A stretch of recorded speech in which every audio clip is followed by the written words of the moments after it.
সমতল শক্তি আমরা এই চ্যাপ্টার থেকে আমি 5টা সিকিউ করাবো তোমাদের। এই 5টা সিকিউ করানোর পরে ইনশাল্লাহ এখান থেকে অন্তত একটা সিকিউ তোমরা পাবা। সো দেখো, এবং আমি এটার পাশাপাশি সমাধান ট্রিক্সটা দিয়ে দেবো। একদম পুরোপুরি সমাধান করাবো না, কিন্তু কিভাবে সমাধান করতে হবে সেটা আমি লিখে দেবো। কোনো একটি বস্তুকে এই উচ্চতা থেকে ফেললে শক্তি নিত্যতা সম্পর্কিত কিছু তথ্য দেওয়া থাকবে, বা মানে হচ্ছে নিত্যতা রিলেটেড প্রশ্ন আসবে। পাশাপাশি সময় বের করা বা বেগ নির্ণয় করা ইত্যাদি থাকতেই পারে। যেমন 5 কেজি ভরের বস্তুকে 100 মিটার উঁচু একটি ছাদ থেকে মুক্তভাবে পড়তে দেওয়া হলো। এটা এরকম উদ্দীপকও থাকতে পারে, আবার এরকম একটা চিত্র আকারেও কিন্তু দেওয়া থাকতে পারে, এরকম একটা চিত্র। যাই হোক, তো উদ্দীপক বা চিত্র যেভাবে দেওয়া থাক প্রশ্ন কিন্তু একই রকম আসবে। ভূমিতে আঘাত করতে কত সময় লাগবে? তো ভূমিতে আঘাত করতে কত সময় লাগবে টি চেয়েছে। এখন দেখো, উপর থেকে যদি আমরা বের করতে যাই তাহলে কিন্তু আমরা সরাসরি লিখতে পারি এইচ কি জানি আমরা, U square U plus half of GT square UT plus, আমরা জানি হচ্ছে ইউটি, এইচ হচ্ছে UT plus half of GT square. যেহেতু তোমার এইখানে হচ্ছে আদিবেগ শূন্য স্থির, তাই আমার এই সূত্র দেখে শুধুমাত্র এই টি এর মানটা কত সেটা বের করে ফেলবো। অর্থাৎ এইচ এর মান 100, জি এর মান 9.8 বসায় দিলে টি এর মানটা তুমি বের করে ফেলতে পারবে। এটা ছিল আমাদের কয়ের উত্তরটা। পরে দেখো, বস্তুটি কত বেগে ভূমিতে আঘাত করবে, কত বেগে, তাহলে শেষ বেগ চেয়েছে। ভি স্কোয়ার সমান কি জানি আমরা, ইউ স্কোয়ার প্লাস 2gh। এখন এখানে তো আদিবেগ শূন্য, স্থির অবস্থান থেকে পড়বে, তাহলে তুমি যদি এখানে জি এবং এইচ এর মান কত আছে, এইচ এর মান 100 মিটার বসিয়ে দাও, তাহলে কিন্তু, এবং জি এর মান 9.8 বসিয়ে দিলেই ভি এর মানটা পেয়ে যাবে। অবশ্যই বর্গমূল করতে হবে। বস্তুটি ভূমি হতে এ বিন্দুতে উঠতে 2 মিনিট সময় লাগলে কত ক্ষমতা প্রয়োগ করা হয়েছিল।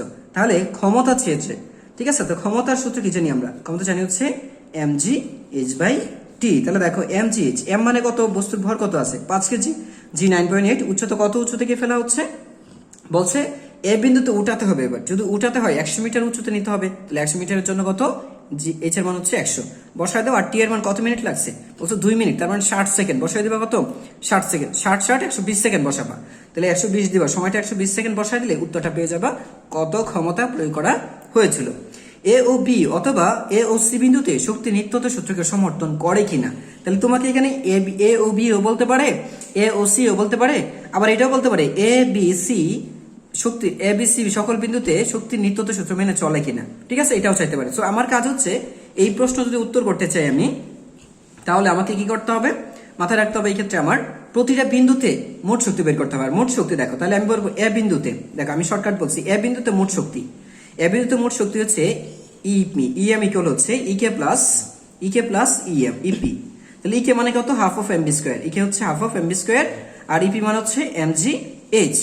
এন্ড এমজিএইচ এটা মানে এ বিন্দুতে বলছি, তার মানে দেখো এ বিন্দুতে কিন্তু বেগ শূন্য, এ বিন্দুতে যেহেতু বেগ শূন্য তাহলে টোটালে শূন্য হয়ে যাবে, কিন্তু ভর আছে 5 কেজি, জি এর মান 9.8, আর উচ্চতা কত 100 মিটার। সো এটা বসায় দিলে তুমি মোট শক্তিটা এখানে পেয়ে যাবে। ঠিক একইভাবে বি বিন্দুতে বের করো, ঠিক আছে, বি বিন্দুতে বের করো, বি বিন্দুতে মোট শক্তি কত, তো বি বিন্দুতে মোট শক্তি হবে আবারও ইকে প্লাস ইপি বসায় দাও।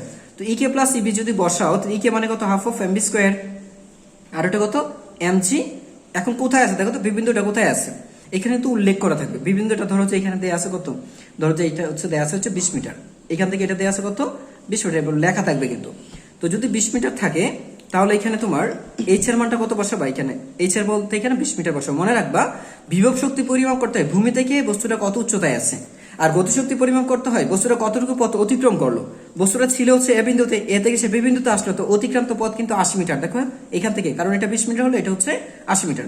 তাহলে এইখানে তোমার যেটা করতে হবে, হাফ অফ এম, আদিবেগ তো শূন্য, তাহলে এটা এনে সবসময় বসাবে 2gh, এক্ষেত্রে সবসময় বসাবে কত 2gh না বসায় দেবা 2gx বসাবা, 2gx, x মানে হচ্ছে কতটুকু পথ অতিক্রম করলো বস্তুটা এখানে আসতে। এখন এখানে বসায় দাও, অলওয়েজ এটা ইউজ করবে গতিশক্তির ক্ষেত্রে। এক্স এর মান কত 80 মিটার বসায় দিলে তুমি এখানে গতিশক্তি পাবা, আর এটা পাবা কত mgh, জি এর মানে হচ্ছে 9.8, এম হচ্ছে 5 কেজি, বসায় দিলে টোটাল এনার্জি পেয়ে যাবে, ঠিক আছে। এবার সি বিন্দুতে বের করো, সি বিন্দু কোথায় আছে, ভূমিতে আছে। তো ভূমিতে এইচ এর মান কত, ভূমিতে হচ্ছে এইচ ইকুয়াল 0, মানে বিভব শক্তি শূন্য। তাহলে বিভব শক্তি না থাকলে কি আছে, সম্পূর্ণটাই গতিশক্তি, গতিশক্তি হচ্ছে half of M V square. এখন চিন্তা করো, half of M V square, M মানে তো 5 কেজি, আর ভি মানে কত, ভি মানে হচ্ছে 2gh। এখানে এইচ কত বসাবা জানো, এইচ বসাবো হচ্ছে 100 মিটার, কারণ এ থেকে সি তে আসতে 100 মিটার পথ অতিক্রম করতে হবে। তো 2 × 9.8 × এইচ এর মান হচ্ছে 100 বসায় দিবা, দেখবে প্রত্যেকটা বিন্দুতে মোট শক্তি একই আসবে। দুইটা যোগফল EK plus EP, EK plus EP, EK plus EP, প্রত্যেকটা বিন্দুতে বের করবা, বের করে দেখবে মোট শক্তিটা একই আসে। সো শক্তি নিত্যতা সূত্র মেনে চলবে। এই প্রশ্নটা বলতে পারে তোমার এরকম, শক্তি নিত্যতা সূত্র মেনে চলে যান্ত্রিক শক্তি বা শক্তির সংরক্ষণশীলতা মেনে চলে কিনা, শক্তি সংরক্ষিত থাকে কিনা, মোট শক্তি ধ্রুব থাকবে কিনা, মোট শক্তি একই কিনা, সবগুলো একই অর্থ বহন করবে। প্রশ্ন যেভাবে আসুক তোমার কাজ এটাই, ঠিক আছে। এরপরে দেখো আমরা দ্বিতীয় টাইপের প্রশ্নটা, কোনো বস্তুকে খারাপভাবে নিক্ষেপ করা হলে এই রিলেটেড প্রশ্ন কি আসতে পারে। 2 কেজি ভরের একটি বস্তুকে 29 মিটার পার সেকেন্ড বেগে খাড়া উপর দিকে নিক্ষেপ করা হলো। এরকম ভাবে চিত্র আকারে দেওয়া থাকতে পারে যে এরকম একটা বস্তু আছে, এটা তোমার দেখো উপর দিকে একটা বস্তুকে নিক্ষেপ করা হয়েছে কত বেগে, 29 মিটার পার সেকেন্ড। এটা কিন্তু আদিবেগ, এই আদিবেগে এটাকে নিক্ষেপ করা হয়েছে। এবার প্রশ্ন কি হতে পারে দেখো, সর্বোচ্চ উচ্চতায় উঠতে কত সময় লাগবে। মনে রাখবা বস্তুর সর্বোচ্চ উচ্চতায় উঠতে তার বেগ 0 হয়ে যায়। যখন একটা বস্তুকে সর্বোচ্চ উচ্চতায় ওঠা হয় তখন বেগ কত হয়ে যাবে, 0। তো বেগ যদি 0 হয় তাহলে কত সময় লাগবে দেখো, আমরা কিন্তু জানি যে এইচ ইজ ইকুয়াল টু জানি ইউটি মাইনাস হচ্ছে half of GT square, half of GT square, এই সূত্রে অ্যাপ্লাই করতে হবে। ইউটি সমান কত জানি, হাফ অফ জিটি স্কোয়ার। যেহেতু ইউটি সমান হাফ অফ জিটি স্কোয়ার জানো, তুমি কিন্তু জানো এখানে ইউ এর মান দেওয়া আছে, ইউ এর মান কত 29, আর এইচ মানে কত। আচ্ছা এইটা যদি বসাই তাহলে আমার একটু বড় হয়ে যাবে প্রশ্নটা, এটা না বসিয়ে তুমি বসাবে এটা ভি সমান কত ইউ মাইনাস জিটি। দেখো তাহলে জি এর মান তুমি জানো, টি এর মান জানো, আর এটার মান কত 0, শেষ বেগ কত হবে 0, কারণ বলছে সর্বোচ্চ উচ্চতায়। একটা বস্তু যদি ভূমি থেকে সর্বোচ্চ উচ্চতায় ওঠে তখন তার শেষ বেগ 0 হয়ে যায়, এই জন্য সবসময় শেষ বেগের সূত্রটা ইউজ করবো। তাহলে দেখো ইউ এর মান কত হচ্ছে 29, জি এর মান 9.8, টি এর মান আছে, তো এখান থেকে তুমি টি এর মানটা পেয়ে যাবে ইউ এই পাশে আনলেই, ঠিক আছে। তারপর দেখো আর ডিরেক্ট যদি বের করতে চাও টি সমান হচ্ছে ইউ বাই জি, এটা হচ্ছে টি সমান কত হবে ইউ বাই জি, ডিরেক্ট মেথডে। বস্তুটি সর্বোচ্চ কত উচ্চতায় উঠবে, সর্বোচ্চ যে উচ্চতায় উঠবে সেটা হচ্ছে V square is equal to হচ্ছে U square minus 2g H উচ্চতা, তাহলে এইটা হচ্ছে এইচ, সর্বোচ্চ উচ্চতা কত এইচ। তো এই সর্বোচ্চ উচ্চতা এখন কত, এটার মতো 0, সর্বোচ্চ উচ্চতায় উঠা মানেই শেষ বেগ 0, তাহলে ইউ স্কোয়ার আছে এখানে, ইউ স্কোয়ার আছে, তাহলে ইউ এর মান কত 29 মিটার পার সেকেন্ড, বসা দাও এখানে, জি এর মান 9.8, এইচ এর মানটা এবার বের করো এখান থেকে, তাহলে পেয়ে যাবে তুমি সর্বোচ্চ কত উচ্চতায় উঠতে পারবে। নিক্ষেপের শুরুতে মানে হচ্ছে ঠিক এই বিন্দুতে, ধরো হচ্ছে এটা আমি দিলাম হচ্ছে এটা, এখানে দিলাম হচ্ছে এ বিন্দু, আর এটা দিলাম হচ্ছে আমি বি বিন্দু। বলছে নিক্ষেপের শুরুতে এবং সর্বোচ্চ উচ্চতায় শক্তির নিত্যতা সূত্র সমর্থন করবে কিনা। তো তুমি কিন্তু এখান থেকে এই যে এইচটা কিন্তু বের করছো, এই যে এখান থেকে, তো কত উচ্চতায় উঠতে পারবে সেই উচ্চতায়, এই উচ্চতায় উঠতে মোট শক্তি কত সেটা বের করবা। এই উচ্চতায় ওঠার জন্য মোট শক্তি কত হবে, মোট শক্তি হবে ই সমান হচ্ছে ইকে প্লাস ইপি। এর মানে বুঝছো, ইকে হচ্ছে দেখো মোট সর্বোচ্চ উচ্চতায় উঠতে গেলে বস্তুটার গতিশক্তি 0 হয়ে যাবে, কারণ সেখানে তার কোনো বেগ থাকবে না, কিন্তু তার বিভব শক্তি থাকবে। আর বিভব শক্তি কত হবে এম জি এইচ, এম মানে বস্তুর ভর কত আছে জি 9.8, উচ্চতা মানে কত উচ্চতায় উঠেছে, তাহলে এখান থেকে তো পেয়েছিলাম আমরা, তাই না, এই উচ্চতা থেকে বসাই দেবে এখানে, ঠিক আছে। না থাকলে যদি এটা না চাই সেক্ষেত্রে আগে এই সূত্র ব্যবহার করে তোমাকে এইচ বের করতে হবে, এইচ বের করে দেন আর তোমাকে এখানে এইচটা বসালেই তুমি সঠিক উত্তরটা পেয়ে যাবে। বাস, এখানে অবশ্যই শক্তি নিত্যতা সূত্রকে মেনে চলবে, আবারও বলছি অবশ্যই শক্তি নিত্যতা সূত্র মেনে চলবে। তো টাইপ 2 শেষ। আচ্ছা তো এবার আমরা টাইপ 3 দেখি। বলছে এই ক্ষেত্রে টাইপ 3 তে মোটর দ্বারা পানি তোলা হবে, এটা ছাদে তুলতে পারি বা উপরের দিকে একটা ট্যাঙ্কে পানি তুলতে পারি। হ্যাঁ, তো ছাদে পানি তুলি বা ট্যাঙ্কে পানি তুলি, যেখানে পানি তুলি না কেন, পাম্প দ্বারা যদি পানি তোলা হয় তাহলে এই রিলেটেড কিছু প্রশ্ন আসবে। অবশ্যই এর সাথে সম্পর্কযুক্ত থাকবে হচ্ছে কর্মদক্ষতা এবং ক্ষমতা, এই দুইটা, কর্মদক্ষতা, ক্ষমতা এবং কাজ, এইটা হচ্ছে একটা সম্মানিত একটা প্যাকেজ, এবং সবচেয়ে গুরুত্বপূর্ণ এটাই কিন্তু এইখানে কর্মদক্ষতা, এই তিনটার প্যাকেজ মানে কম্বাইন্ড প্রশ্ন যেগুলো আছে এগুলো সবচেয়ে গুরুত্বপূর্ণ প্রশ্ন এই অধ্যায়ের জন্য। কোনো মোটর বা ইঞ্জিন দ্বারা পানি বা বস্তু উঠানো সম্পর্কিত। দেখো 20 কিলোওয়াট এর একটি পাম্প দ্বারা প্রতি মিনিটে 1400 লিটার পানি 500 মিটার উচ্চতায় উঠানো যায়। এটা একটা চিত্র আকারেও দেওয়া থাকতে পারতো, এটা একটা চিত্র আকারেও যদি দেওয়া থাকতো, একটা মোটর আছে ধরো যে এরকম ভাবে আছে, এরকম এইখান থেকে ধরো যে একটা বস্তু আছে, এই যে বাসুটের বড় হচ্ছে ধরো 1400 কেজি, আমি মুখে বললাম যে এত কেজি বড় একটা বস্তু আছে, তো এটাকে এখানে তুলতে হবে, কত উচ্চতায় তুলতে হবে, এটা 500 মিটার উপর একটা ট্যাঙ্ক আছে সেখানে এখানে তুলতে হবে, ঠিক আছে। আর যে মোটরটা তুলবা সেটার ক্ষমতা হচ্ছে 20 কিলোওয়াট। এরকম কিন্তু উদ্দীপকটা দেওয়া থাকতে পারতো চিত্র আকারে, কিন্তু এভাবে দেওয়া আছে। যাই হোক, এবার দেখো প্রশ্ন হলো মোট কার্যকর ক্ষমতা কত। মোট কার্যকর ক্ষমতা মানে আউটপুট পাওয়ার, তাহলে আউটপুট পাওয়ার মানে কি আমরা জানি হচ্ছে M G H by T. তার মানে কি এম হচ্ছে কি বস্তুর ভর কত লিটার পানি তুলছে, এম হচ্ছে এটা 1400 লিটার। মনে রাখবা 1 লিটার সমান হচ্ছে 1 লিটার বিশুদ্ধ পানির ভর হচ্ছে 1 কেজি, তারা এখানে কত কেজি আছে 1400 কেজি, 1400 কেজি আছে ভর, ঠিক আছে। আর উচ্চতা দেওয়া আছে কত 500 মিটার দেওয়া আছে এখানে 500 মিটার। আর এইখানে দেখো সময় দেওয়া আছে কত প্রতি মিনিট মানে কত 60 সেকেন্ড। তো এখানে বসিয়ে দাও এম জি এর মান 9.8 বসা দিলে তুমি এখানে এটা সঠিকটা পেয়ে যাবা।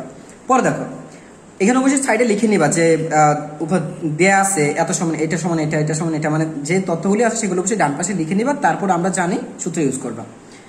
সাজিয়ে লিখবে একটু। মোটরের কর্মদক্ষতা নির্ণয় করো। মোটরের কর্মদক্ষতা হচ্ছে আমরা জানি মোটরের কর্মদক্ষতার সূত্র হচ্ছে ইটা ইকুয়াল হচ্ছে পি আউটপুট ডিভাইড বাই হচ্ছে পি ইনপুট ইন্টু হচ্ছে 100। আমরা এটা করবো, তাই না? পি আউটপুট মানে কি, যেটা পেয়েছি mgh/t, প্রথমে কার্যকর ক্ষমতা বের করে নিতে হবে। আর পি ইনপুট কিন্তু দেওয়া আছে, দেখো পি আউটপুট সমান তো আমরা জানি যে আমরা কত জানি w/t মানে mgh/t, আর ইনপুট মানে কত দেওয়া আছে দেখো 20 কিলোওয়াট দেওয়া আছে 20 কিলোওয়াট। 20 কিলোওয়াটকে ওয়াটে নিবা, কত আসবে তাহলে 20,000 ওয়াটে চলে আসবে। এই 20,000 ওয়াট, 20,000 ওয়াট এখানে বসাও, এখানে 20,000 ওয়াট, আর এখানে তো এখানে যেতে পাবা যত সেটাই বসা দেবে, mgh/t বসাবা, বসালে এখানে কর্মদক্ষতাটা চলে আসবে। ঠিক আছে, অবশ্যই সাইডে আবারও বলছি সাইডে সাজিয়ে নিবা, ডান পাশে সাজিয়ে নিবা তথ্যগুলিকে।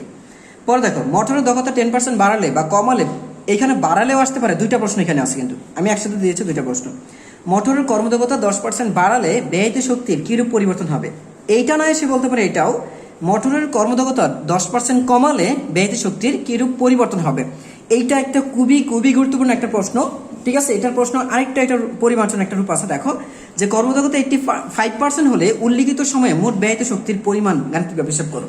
তো এইটা আর এটা কিন্তু একই প্রশ্ন, এইখানে সরাসরি দেখো আমি একটু করছি, যেমন ধরো এটা তো একটা এই কর্মদক্ষতা কিন্তু এইটা এই উদ্দীপক থেকে বের হয়ে গেছে একটা, তাই না? তো এইটার কর্মদক্ষতা কত আছে সেটা যদি তুমি বের করে ফেলো, সেটা ধরো যে এটা তো একটা আছে, ঠিক আছে, এটার আছে, সাপোজ ধরো এটা যে কর্মদক্ষতাটা আছে এখান থেকে বের হয়েছে সেটা হচ্ছে ধরো যে 60%, পেজ 60 অথবা ধরো যে আছে 70% বলে দিলাম।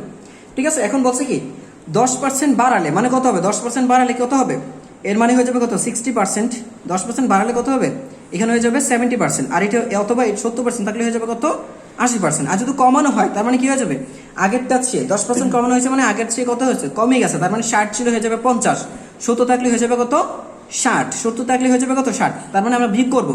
ঠিক আছে, যদি এটার নিয়মটা হচ্ছে এরকম, তুমি যদি চাও তাহলে এর সূত্র দিয়ে বের করবা যে নতুন কর্মদক্ষতা যত পার্সেন্ট যদি বাড়ানো হয় তাহলে আগেরটা প্লাস হচ্ছে আগেরটার 10 যত পার্সেন্ট বাড়ানো হয়েছে 10%, তাহলে x এর মান 10। যদি কমানো হয় তাহলে ইটা প্রাইম নতুন কর্মদক্ষতা সমান হবে ইটা মাইনাস মানে আগেরটা মাইনাস ইটা এর x%, তাহলে এই সূত্রে অ্যাপ্লাই করে তুমি বের করতে পারবা। ঠিক আছে, এবার দেখো প্রশ্ন যেটা চেয়েছে আমাদের, প্রশ্ন চেয়েছে কি যে ব্যয়িত শক্তির কিরূপ পরিবর্তন হবে, তাহলে আমরা এখানে কর্মদক্ষতা তো পেয়ে গেছি, তো নতুন কর্মদক্ষতা কত এটা, তাহলে তোমার কাজ হচ্ছে আগে যেটা বের করবা, দেখো এত সমান পি আউটপুট মানে হচ্ছে আগে তুমি প্রদত্ত শক্তিটা বের করবা, প্রথম ব্যয়িত শক্তি।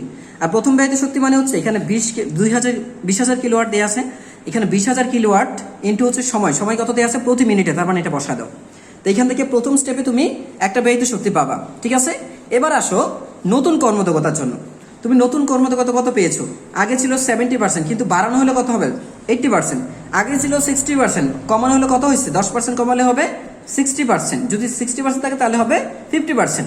তাহলে এই যে ইটা কিন্তু 50% হইতে পারে, আবার বাড়তেও পারে কমতেও থাকবে, যত বাড়ে বা কমে আগেরটা থেকে বাড়লে আগেরটার সাথে যোগ, কমলে আগেরটা থেকে বিয়োগ, এই মানটা এখানে বসাবা, বসালে কি পাওয়া যাবে কার্যকর ক্ষমতা পাওয়া যাবে, এখানে পাবা কার্যকর ক্ষমতা। এটা হচ্ছে প্রদত্ত ক্ষমতা, ক্ষমতা কত দেয়া আছে দেখো, দেয়া আছে কত 20,000 কিলোওয়াট, 20,000 কিলোওয়াটের পরিবর্তন হচ্ছে না দেখো, তো 20,000 কিলোওয়াট বসায় দাও, পাবা কি কার্যকর ক্ষমতা। কার্যকর ক্ষমতা কিন্তু আবার এটা না যে দুইটা ক্ষমতা, কিন্তু একটা হচ্ছে পি নট হচ্ছে mgh/t আগেরটার জন্য, কিন্তু এখন নতুন একটা কার্যকর ক্ষমতা পাবা, সেটা হচ্ছে এটা।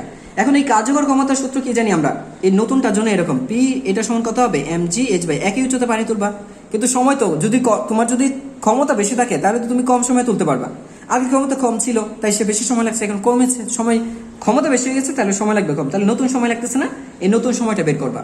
তৃতীয় স্টেপে নতুন সময় টি প্রাইম যতটুকু সময় লাগবে নতুন, ঠিক আছে, ওই উচ্চতায় পানি তুলতে যতটুকু সময় লাগবে সেটা mgh/, নতুন কার্যকর ক্ষমতা বসানোর পরে এখানে সময় পাবে, এই সময়টাকে এবার এই যে পি, এবার এটা এই সময়টার জন্য কতটুকু শক্তি ব্যয় হয়েছে সেটা হচ্ছে প্রদত্ত ক্ষমতা ইন্টু হচ্ছে যতটুকু সময় লাগে পানি তুলতে, সেটা বসায় দিলে তুমি নতুন ব্যয়িত শক্তি পেয়েছো। তাহলে আগের ব্যয়িত শক্তি আর এটা হচ্ছে নতুন ব্যয়িত শক্তি, তাহলে চেয়েছে কি ব্যয়িত শক্তির পরিবর্তন কত, তাহলে ব্যয়িত শক্তির পরিবর্তন হবে দেখো এটা ই মাইনাস ই প্রাইম, দুটোরই ইন আছে, ই minus E plus E prime, এখানে আমি এটা প্লাস হবে না মাইনাসই হবে, সবসময় মাইনাস হবে। ঠিক আছে, এটা সবসময় মনে রাখবে, এটা হচ্ছে মাইনাস হবে, তবে কোনটা ক্ষেত্রে যেটা বড় হবে সেটা থেকে বিয়োগ করবা, যদি ই প্রাইম বড় হয় তাহলে ই প্রাইম থেকে এটা বিয়োগ করবা, আর যদি ই বড় হয় তাহলে ই থেকে এটা বিয়োগ করবা, ঠিক আছে? তাহলে এই প্রশ্নগুলোর উত্তরটা আমরা এই স্টেপটা ফলো করে দিব, ঠিক আছে?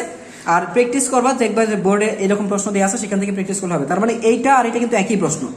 এইখানে যেমন বের করে নিতে হবে এটা, যাকে 70% ছিল 10% যোগ করতে হবে বাড়ালে, আর যদি কমানো হয় তাহলে 10% বিয়োগ করতে হবে, তাহলেই তো এরকম একটা নির্দিষ্ট ফিক্সড কর্মদক্ষতা পেয়ে যাবা, ঠিক আছে? বাস, এবার আসি আমরা পরবর্তী প্রশ্নে। দেখো তাহলে আমাদের টাইপ 3, এখানে টাইপ 3 এর এক শেষ। একটি মোটর প্রতি মিনিটে 300 লিটার পানি 40 মিটার উঁচু ছাদে তুলতে পারে। মোটরের দক্ষতা দেয়া আছে। আগে কিন্তু দক্ষতা দেওয়া ছিল না, শুধু ক্ষমতা দেওয়া ছিল, আর ভর দেওয়া ছিল, সময় দেওয়া ছিল, উচ্চতা দেওয়া ছিল, 4টে ইনফরমেশন দেওয়া ছিল। এবার 4টে ইনফরমেশনের সাথে এবারও 4টাই দেওয়া আছে। এবার প্রদত্ত ক্ষমতা কিন্তু দেয়া নেই। তো প্রদত্ত ক্ষমতা যদি না দেয়া থাকে সমস্যা নেই, আমরা উত্তর দিতে পারবো। এবার দেখো প্রশ্ন বলছে মোটরের ক্ষমতা কত। এখন এই যে মোটরের ক্ষমতা চেয়েছে, এর মানে কিন্তু কার্যকর ক্ষমতা না বা লব্য কার্যকর ক্ষমতা না, এর অর্থ হচ্ছে এটা হচ্ছে প্রদত্ত ক্ষমতা। এর অর্থ হচ্ছে কি, এটা হচ্ছে কি প্রদত্ত ক্ষমতা। তো তোমাকে প্রদত্ত ক্ষমতা বের করতে হবে। সো তুমি যদি প্রদত্ত ক্ষমতা বের করতে চাও তাহলে তোমাকে এখানে একটু করতে হবে, এক্সট্রা কাজ করতে হবে। অফ করতে একটু। তো আমাদের চেয়েছে মোটরের ক্ষমতা কত। এই মোটরের ক্ষমতা বলতে লব্য কার্যকর ক্ষমতা নাই বা কার্যক্ষমতা চাওয়া হয়নি, এটা হচ্ছে প্রদত্ত ক্ষমতা। তো প্রদত্ত ক্ষমতা বের করতে গেলে মাথায় রাখতে হবে, তোমাকে প্রথম বের করতে হবে কি, প্রথম হচ্ছে কার্যকর শক্তি বের করতে হবে। কার্যকর শক্তি হচ্ছে কত, ই আউট সমান কত জানি আমরা, mgh জানি, ঠিক আছে? mgh। এখন এই সূত্রটা এটা বের করার পরে তোমাকে যে কাজটা করতে হবে, এটা সমান আমরা কি জানি, এটা সমান জানি আমরা ই আউটপুট ডিভাইড বাই হচ্ছে ই ইনপুট ইনটু হচ্ছে 100। এবার এইখান থেকে তুমি দেখো ই ইনপুট সমান কত দাঁড়াচ্ছে, আমার এটা বের করতে হবে। এটা সমান আসবে ই আউটপুট ডিভাইড বাই হচ্ছে ইটা ইনটু হচ্ছে 100। তো এইখান থেকে দেখো এই যে এটা বসাবে, এখানে বসা দিলে তুমি প্রদত্ত শক্তিটা পেয়ে যাবে। কিন্তু তোমার কাছে প্রদত্ত ক্ষমতা চাওয়া হয়েছে। তো প্রদত্ত ক্ষমতা যদি চাওয়া হয়, এটা হচ্ছে প্রদত্ত শক্তি যদি চায়। এখন তুমি প্রদত্ত ক্ষমতা যদি বের করতে চাও তাহলে এটা আগে বের করবে, এটা পি, এটা সমান কত হবে mg, এটা হচ্ছে mgh বাই টি বের করবা। টি বের করার পরে এবার তোমার হচ্ছে আমরা জানি কি যে এটা সমান জানি হচ্ছে আমরা পি আউটপুট ডিভাইড বাই হচ্ছে পি ইনপুট ইনটু হচ্ছে কত জানি 100। তো এবার পি ইনপুট সমান কত বলো তো, পি ইনপুট সমান হয়ে যাবে পি আউটপুট ডিভাইড বাই হচ্ছে ইটা ইনটু হচ্ছে 100। তো দেখো যদি প্রদত্ত ক্ষমতা না দেওয়া থাকে বা প্রদত্ত শক্তি না দেওয়া থাকে তাহলে প্রদত্ত শক্তি বের করার নিয়ম হচ্ছে এটা, হ্যাঁ এই যে এটা প্রদত্ত শক্তি বের করার নিয়ম হচ্ছে এটা, আর প্রদত্ত ক্ষমতা বের করার নিয়ম হচ্ছে এটা, ঠিক আছে? এই দুইটা ওয়েতে তুমি বের করে নিতে পারবা। আচ্ছা পরে দেখো, পরে এখানে চেয়েছে যে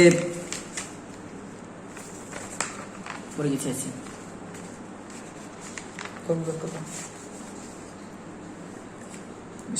কালি ছাড় বেশি। আচ্ছা এখন আমাদের এখানে যে প্রশ্নটা চেয়েছে আমরা একটু দেখি। মোটরের কর্মদক্ষতা 10% বাড়ালে বা কমালে পূর্বের সময় অপেক্ষা কত গুণ সময় কম বা বেশি লাগবে। এখানে দুইটা প্রশ্ন আছে, কিন্তু বলতে পারে বাড়ালে কত সময় বেশি লাগবে, পূর্বের চেয়ে কত সময় বেশি লাগবে, অথবা কমালে পূর্বের চেয়ে সময় কত কম লাগবে। প্রশ্নটা ঠিক উল্টা বলছি আমি, যে কর্মদক্ষতা বাড়লে কিন্তু সময় কমে যায়, তাহলে কর্মদক্ষতা বাড়লে আগের চেয়ে কত সময় কম লাগবে, আর কর্মদক্ষতা কমালে আগের চেয়ে কত সময় বেশি লাগবে, এই প্রশ্নটা চাইতে পারে। তাহলে তোমার যে কাজটা সেটা হচ্ছে তুমি এখান থেকে তুমি কি করবা, এখান থেকে সময় বের করো, দুইটা সময় বের করতে হবে। তো ফার্স্ট অফ অল তুমি তো এখান থেকে পি আউটপুট জানো, পি আউটপুট মানে কত এটা কিন্তু তুমি জানো। প্রথম কার্যকর এই 60%-এর জন্য কত সময় লাগে, 1 মিনিট। 60% সময় কত দেওয়া আছে, 60 সেকেন্ড। তুমি কিন্তু জানো যে এই 60% কর্মদক্ষতার জন্য এটা লাগে। এবার বলছি যদি কর্মদক্ষতা বাড়ানো হয়, 10% বাড়ানো হয়, যদি বাড়ানো হয় নতুন কর্মদক্ষতা হবে কত, হবে কত 70%, কত হবে 70%। আর যদি কমানো হয় তার নতুন কর্মদক্ষতা কত হবে, হবে কত 50%। তাহলে দুইটার জন্য দুইটা টাইম বের করতে হবে। তাহলে এইটার জন্য যদি হয় তাহলে কার্যকর ক্ষমতা কত হবে দেখো। তাহলে এবার আমি কিন্তু এটার প্রদত্ত ক্ষমতা বের করছি। প্রদত্ত ক্ষমতা কত ছিল, পি ইনপুট এটা সমান কিন্তু ছিল আগেরটা P output divided by eta into হচ্ছে 100। এটা দিয়ে আমরা কি বের করছিলাম, প্রদত্ত ক্ষমতা বের করছিলাম। তাহলে এবার তোমাকে নতুন কার্যকর ক্ষমতা বের করতে হবে। নতুন কার্যকর ক্ষমতা হবে হচ্ছে পি আউটপুট ইকুয়াল হচ্ছে এখান থেকে যেটা বের করতে হবে সেটা হচ্ছে mgh বাই এইখান থেকে এখানে চেয়েছে মোটরের কর্মদক্ষতা 10% বাড়ালে বা কমালে পূর্বের সময় অপেক্ষা কতক্ষণ সময় বেশি লাগবে ও কম লাগবে। দেখো দুইটা প্রশ্ন আবার বলছি, হয় বাড়ানো আসতে পারে নয়তো কমানো আসতে পারে। বাড়ালে যেভাবে সলিউশন করবা, কমালে ঠিক এরকমই। যেমন ধরো আগের কর্মদক্ষতা আছে 60%, এবার যদি বাড়িয়ে দিই 10% তাহলে কত হবে 70%, কমে দিলে কত হবে, তাহলে কমে দিলে হবে এত %। এখন তুমি যে কাজটা করবা এই প্রশ্নের সমাধানের জন্য তোমাকে আগে কি করতে হবে, প্রদত্ত ক্ষমতা জানতে হবে। তা আমার বের করবে এবার নতুন করে আমি কিন্তু সময়টা জানি, একটা সময় কত দেওয়া আছে, প্রথম সময় T1 সময় দেওয়া আছে 60 সেকেন্ড, কারণ বলছেই যে 60% জন্য কত সময় লাগে, প্রতি মিনিটে এত, তাহলে এটা প্রতি মিনিটে মানেই তো তার কর্মদক্ষতা একটা আসছে এখানে সময়, সেটা হচ্ছে 60 সেকেন্ড। এবার দ্বিতীয় সময়টা বের করবো আমরা, কার জন্য, বাড়ানোর জন্য, 10% বাড়লে 70%, তাহলে 70% যদি হয় তাহলে তোমার এবার 70% জন্য প্রথম স্টেপে তুমি বের করবা পি আউটপুট নতুনটা, আর পি আউটপুট মানে হচ্ছে পি ইনপুট ইন্টু হচ্ছে এটা প্রাইম মানে কত, এই যে এটা পাইছো 70 হোক বা এটা হোক, তুমি যদি এটা দিয়ে করো, বাড়ানো হয় তাহলে এটা দিয়ে করবা, যদি কমানো হয় তাহলে এটা দিয়ে করতে হবে, বসাই দেবে এখানে বাস। এবার এটা দ্বিতীয় স্টেপে যে কাজটা করতে হবে তোমাকে, এখানে পেয়েছি পি আউট, এবার তুমি বের করবো, আমরা জানি কি পি আউটপুট সমান মানে হচ্ছে mgh/t প্রাইম। টি প্রাইম কেন, কারণ নতুন কার্যকর ক্ষমতার জন্য নতুন সময় লাগবে, সুতরাং টি সমান কত আসতেছে, টি সমান আসবে mgh/p নট প্রাইম। এটা বসাই দিলে দেখো টি প্রাইম T2 চলে আসছে এখানে, এটা হচ্ছে T2 বা টি প্রাইম। তাহলে এখন সময়ের ব্যবধান চাইছে না, কত সময় বেশি বা কম লাগবে, তাহলে এটা হচ্ছে তোমার T2 মাইনাস T1, যদি এটা বেশি লাগে তাহলে এটা, এখন হচ্ছে এটাও হতে পারে, অথবা তুমি এটা বলতে পারো T1 মাইনাস T2, সময়টা ঋণাত্মক হবে না, সো T2 মাইনাস T1 হতে পারে, T1 মাইনাস, বড়টা থেকে ছোটটা বিক করে দেবে, তাহলে এখান থেকে সময়টা তুমি পেয়ে যাবে। ঠিক আছে, পরবর্তী প্রশ্ন দেখো, তো মোটরের কর্মদক্ষতা 5% বাড়ালে বা কমালে মোটরের অপচয়কৃত শক্তির কি পরিবর্তন হবে, চেয়েছে অপচয়কৃত শক্তি।